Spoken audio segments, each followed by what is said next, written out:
What's up guys, I'm Rob and welcome to the latest Škoda Octavia RS, also known as, for me known as cheap man's RS6. So apparently if you compare it to an RS6 or an RS4 or whatever, it might be a pretty solid car, I think. So let's find out. Well, I'm gonna make it easy for you. I've been driving it a little bit longer than just one day, which is handy. So I had the opportunity to learn it a bit more, to discover it a bit more. And honestly, it's a really good car. I really enjoyed it. I've been driving it for the 3 or 4 or 5 days. No, four days. And it's been a really enjoyable car for me, I think. The first moment I got in, I was like, okay, let me get used to everything, because of course it's just, a different kind of infotainment system and not everything is as easy as in any other car. So I had to figure out a little bit of things with how the buttons work and stuff. But in general, it's a really pleasant car. And it's like the kind of car that does a lot of things right. You know, you want a car that's pretty fast. Okay, check. You want a car that's pretty comfortable. Check. You want a car that's pretty spacious. Check. You want a car that's still pretty discreet, depending the color you pick. All right. You want a car that's pretty good on fuel economy. Check. Yeah. So this thing does a lot of things right that a lot of people want in a car. So that's why people quickly compare it to an Audi RS6 or a fast estate wagon, you know, because in general, it's the best car money can buy. So let's make it very easy. And yeah, this is not really that different. Of course, it's not, there's no V8 or whatever, or it's not like a super wide body stylish exterior. But in general, it does a lot of things really good. So let's start with a few specs. So this thing, because this is a facelift, but Škoda and facelifts, it's like a very small thingy, because their facelifts are in general very small. 2-liter engine. Compared to the previous model, there's no TDI or PHEV, whatever anymore. So just TSI 2-liter engine, which delivers now 265 horsepower instead of 245. So a small increase of 20 horsepower, which is okay-ish, which is not, rocket breaking, but it's good. Newton meters of torque still the same, 370. And yeah, I think for a daily driver, because this is supposed to be a daily driver, that's more than enough. It's plenty. It goes from 0 to 100 in 6.3 for the regular one, and then for this one, the Combi 6.4, I think, which is again very solid. Keep in mind, there's no electrification going on anymore, so no hybrid, no electric stuff, whatever. So for just a petrol engine, plenty fast stuff. So not worried about that, which keeps the car also a little bit more light, which is just, a better thing when driving it around. And you can really feel that they really worked on the chassis, I'd say. I know that I always try to push the car a little bit too much into corners just to see how it responds. And this was honestly quite surprising, because I knew I was going too fast in a few corners, and just the way it corrects with left traction control on is honestly really impressive. So you feel the body roll, you can feel it working really well underneath you, but besides that, it gives a lot of confidence behind the steering wheel. So if you want, even you want to go to the Nordschleife, do some Touristenfahrten, then you just go, have some fun. You might eat some rubber on the tires, because you can really feel the system working underneath you. But you really be surprisingly fast compared to some other drivers probably. So in general, a very pleasant car. There's not too many screens or buttons, so that's the thing that they really did well at Škoda. So you have a 10-inch screen in front of me with all the driving information. You can switch between, I think, 3 displays with all the necessary information. And then you have this one, 13-inch screen, which at first seemed very weird, because First of all, it looks like it comes straight out of out of a Volkswagen, because they look very similar, of course. But it feels like it's not completely straight. I don't know, but it's completely straight. But yeah, I do really prefer a car where this big screen is oriented a little bit more towards me. It gives me more this cockpit feeling, whereas here I don't have it, which is, yeah, it's not a big issue, whatever, but yeah, I'd rather have a cockpit oriented towards me. Besides that, screen works perfectly.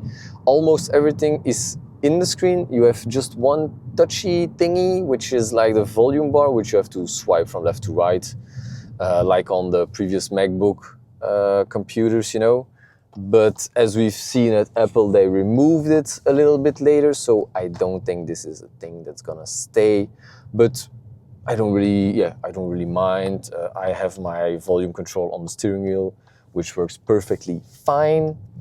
Talking about the steering wheel, I really like it. It has this little bit of a weirdy shape, but not too many buttons. I still have my little shifting pedals. And yeah, the buttons are very limited, which is good, because too much buttons on the steering wheel doesn't work, and they're all physical buttons. So you have to push the button. There is no touch or whatever, which also comes me to the fact that there's like no shiny, bright, black plastic buttons or whatever, where you can see all kinds of fingery prints, which is really good. And just here, this is a small black panel, but in general, the shifting thing is in between, so you won't get this too messy.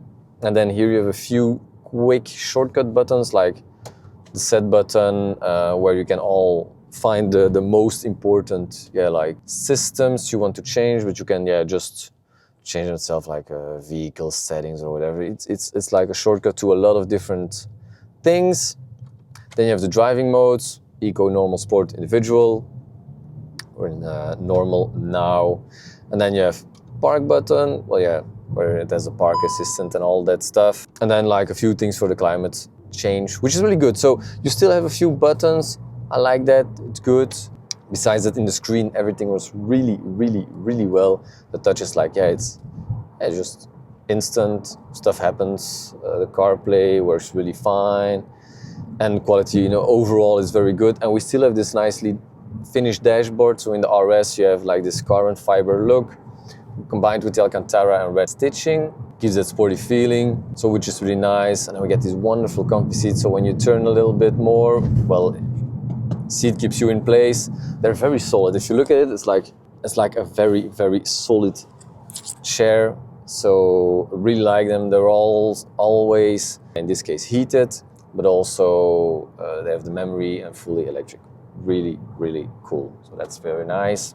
And then that's the thing with like these, I have the feeling with these Škoda/Octavias, they're like super, super well equipped. I have everything. We have adaptive cruise control, I have a panoramic roof, I have a really cool audio system, I have these park assist features, so it feels like a lot of car, which is exactly what you want if you buy a Škoda, I think. And yeah, the driving, I like it. I don't think it's fast, because it's like only 265 horsepower in the world of today, where a lot of cars are electric, where it's about numbers, whereas this car isn't really about the numbers, but it's more about the driving experience and the driving fun. It lacks that initial power and performance. I did the launch control earlier today, and I was like, okay, this is it. But this is not the mindset you should have. You should just take this out for a sporty drive on your way back home, or you have a few lovely corners. Then this is really fun. And that's where the Octavia RS definitely wins it from, a more powerful electric car or whatever.